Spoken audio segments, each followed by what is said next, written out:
အားလုံးပဲမင်္ဂလာပါခင်ဗျဒီနေ့မြောက်ဝင်ခြင်းတဲ့အကြောင်းအရာကတော့88နှစ်မြောက်ကချင်ပြည်နယ်နေ့အခမ်းအနားကိုနိုင်ငံတော်ရဲ့ယာယီသမ္မတနိုင်ငံတော်လုံခြုံရေးနဲ့အေဂျင့်တာယာရေးကော်မရှင်ဥက္ကဋ္ဌပေးပို့ခဲ့တဲ့တဝန်လွှာပါအကြောင်းအရာတွေနဲ့ပတ်သက်ပြီးတော့ကျွန်တော်ရဲ့အမြင်တချို့ကိုမျှဝေပေးသွားမှာပဲဖြစ်ပါတကယ်တော့ကချင်ပြည်နယ်နဲ့ပတ်သက်ပြီးပြောရရင်မြန်မာနိုင်ငံလွတ်လပ်ရေးရပြီး1948ခုနှစ်ဇန်နဝါရီလ10ရက်နေ့ကိုကချင်ပြည်နယ်နေ့လို့သတ်မှတ်ခဲ့တယ်အဲ့ဒီနေ့မှာပဲမြန်မာနိုင်ငံရဲ့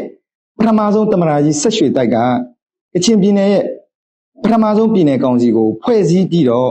ကချင်ပြည်နယ်အစိုးရကိုလည်းဖွဲ့စည်းခဲ့တာဖြစ်ပါတယ်။ကချင်ပြည်နယ်ဆိုတာကအားလုံးသိတဲ့အတိုင်းပဲ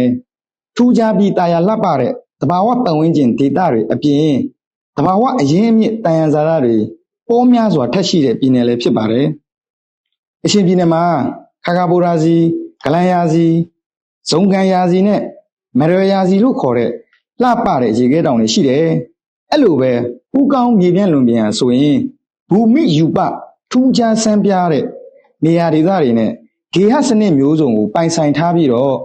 အရန်ကိုတာယာလှပတဲ့တောင်တန်းဒေသတစ်ခုလည်းဖြစ်ပါတယ်။ကချင်ပြည်နယ်မှာထင်ရှားတဲ့မေခနဲ့မလိခမြစ်တွေအပြင်ပြည်နယ်အတွင်းမှာဆိုရင်လည်းဂျိန်ဖော့လာချိတ်လော်ဝေါ်လီဆူရဝမ်းနဲ့ဇိုင်ဝါဆိုတဲ့ကချင်မျိုးနွယ်စုတွေအပြင်ဗမာတိုင်းရင်းသားတွေနဲ့အခြားတိုင်းရင်းသားတွေလည်းအတူတကွစုပေါင်းနေထိုင်ကြတာဖြစ်တယ်။တစ်ဖက်မှာလည်းကချင်ပြည်နယ်အတွင်းမှာရှိတဲ့ကချင်လက်နက်ကင်တိုင်းရင်းသားတွေအနေနဲ့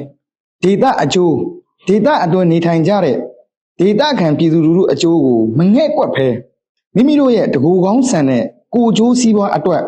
လက်နဲ့အားကိုးနဲ့နိုင်ငံအတွက်ကောင်းကျိုးမရှိတဲ့တိုက်ခိုက်မှုတွေမဖြစ်နိုင်တဲ့ယုတ်တိမရှိတဲ့တောင်းဆိုမှုတွေဟာ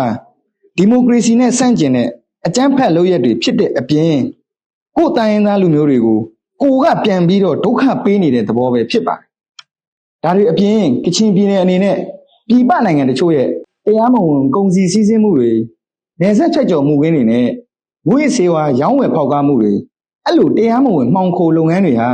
ဥပဒေနဲ့ဆန့်ကျင်နေတာဖြစ်သလိုပြည်နယ်ရဲ့အလှအပကိုပျက်စီးစေပြီးတော့ကချင်ပြည်နယ်ရဲ့ဂုဏ်သိက္ခာတွေအပြင်နိုင်ငံရဲ့ဂုဏ်သိက္ခာတွေကိုပါကျဆင်းစေတာဖြစ်ပါတယ်။ဒါကြောင့်မလို့အချုပ်အနေနဲ့ပြောရရင်ကချင်ပြည်နယ်ဟာမြန်မာနိုင်ငံရဲ့အရန်ကိုတာယာလှပတဲ့တောတောင်ရေမြေတဘာဝရှုခင်းအလှပများစွာကိုပိုင်ဆိုင်ထားတယ်။အဲ့လိုပဲအဖိုးတန်တဘာဝအရင်းမြစ်များစွာကိုလည်းပိုင်ဆိုင်တယ်။တစ်ဖက်မှာလည်းကချင်ပြည်နယ်မှာရှိတဲ့လက်နက်ကင်အဖွဲ့အစည်းတွေအနေနဲ့လည်းမိမိတို့ရဲ့ကိုကျိုးစည်းပွားအတွက်တစ်ဖက်နိုင်ငံနဲ့ချိတ်ဆက်ပြီးတော့နိုင်ငံရဲ့တန်ရန်ဇာတ်တွေကိုတရားမဝင်မှောင်ခိုထုတ်ရောင်းနေတာတွေအပြင်လက်နဲ့အားကိုးနဲ့ယုတ်တိမရှိတဲ့တောင်းဆိုမှုတွေဟာ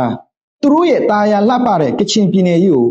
ပျက်စီးစေနိုင်တဲ့လုပ်ရက်တွေဖြစ်တယ်လို့ကျွန်တော်အနေနဲ့မြင်မိတယ်။ဒါအပြင်ကချင်တိုင်းရင်းသားဒေသခံပြည်သူတွေအနေနဲ့လည်းလက်နဲ့အားကိုးနဲ့ဒေသပျက်စီးအောင်ဖန်တီးနေတဲ့ကချင်တိုင်းရင်းသားလက်နက်ကင်အင်အားစုရဲ့လုပ်ရက်တွေကိုတေချာစဉ်းစားဆင်ခြင်သုံးသပ်ဖို့လိုသလိုသူတို့ရဲ့ဥပဒေမဲ့လုပ်ရက်တွေကိုလည်းဌာနဆိုင်ရာတွေ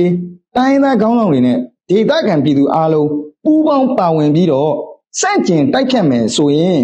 တရားဥပဒေစိုးမိုးရေးကိုတေချာပေါက်ထိထိရောက်ရောက်အကောင့်တွေပေါ်နိုင်လိမ့်မယ်လို့ကျွန်တော်အနေနဲ့သုံးသပ်မိပါတယ်အားလုံးကိုကျေးဇူးတင်ပါတယ်